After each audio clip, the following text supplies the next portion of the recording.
I said, well look, I'd like you to get me in as quickly as possible because of my employer wanting to keep me out.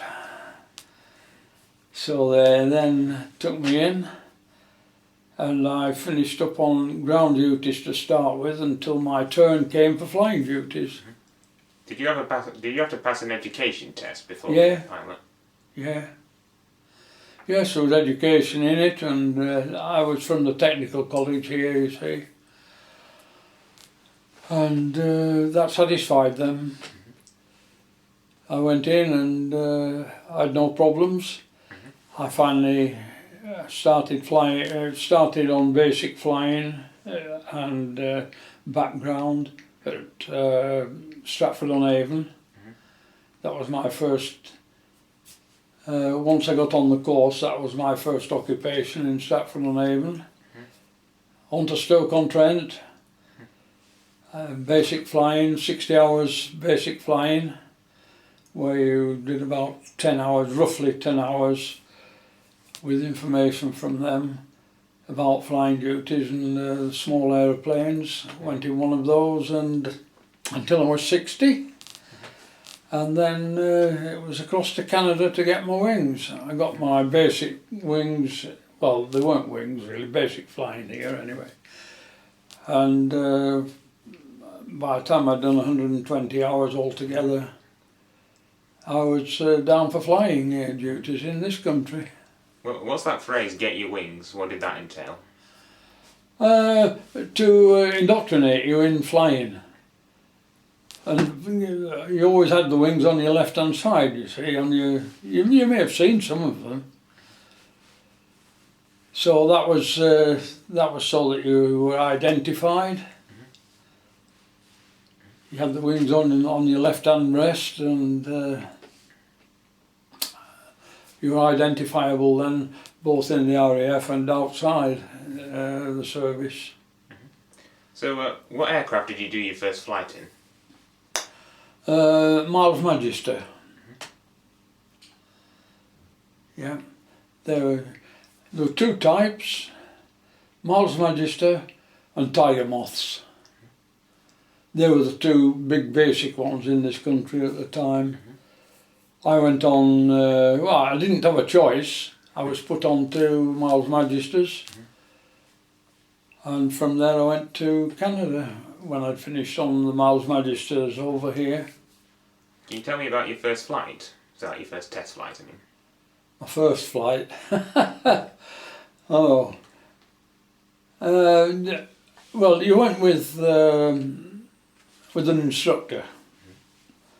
And when you'd done between 12 and 14 hours, or 15 hours, if everything was straightforward and you've done your groundwork, if you like, you know, education in flying and what have you, that was it. Just told you to go off and start flying and see how you made out, and hopefully you came back again. So on these test flights, was the procedure that the instructor would take you up and then you'd have control of the plane? Yes, usually it was about 14 or 15 hours.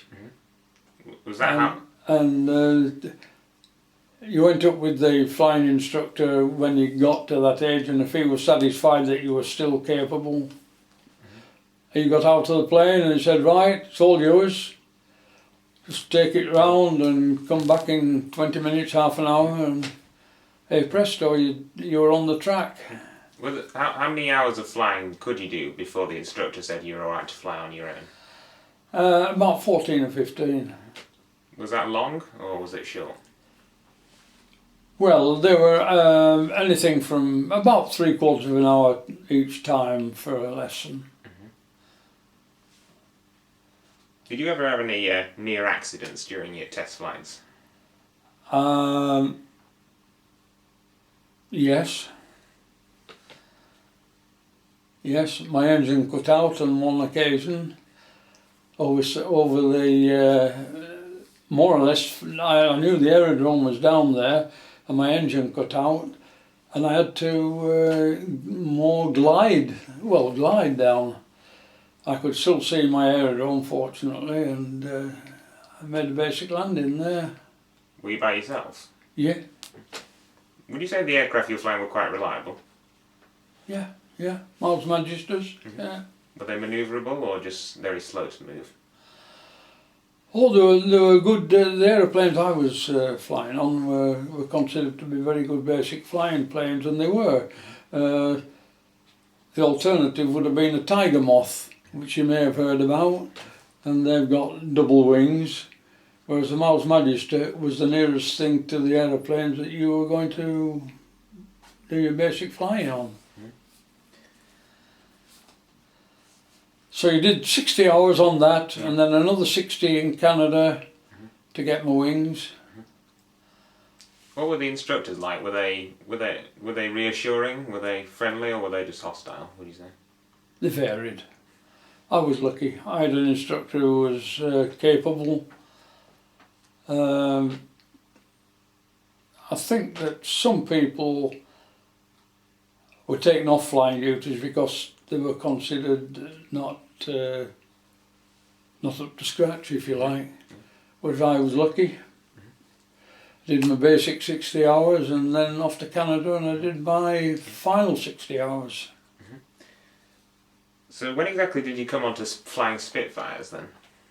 Sorry, when? When did you start flying Spitfires?